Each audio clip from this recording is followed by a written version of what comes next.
Hi everyone, this is Felix and welcome back to Make It Easy. And for today's video, we're diving into one of the most essential functions you'll use in your spreadsheet journey, the sum formula. First up, imagine this, you've got a massive list of numbers. Maybe it's your expenses for the month or the sales figures or for your business. Now instead of busting up the calculator and adding them up one by one, we're going to let Google Sheets do the heavy lifting for us with the sum formula. So what exactly does the sum formula do?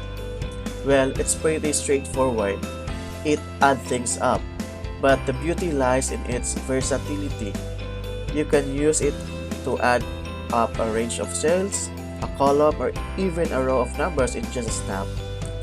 And let's go for the practical example.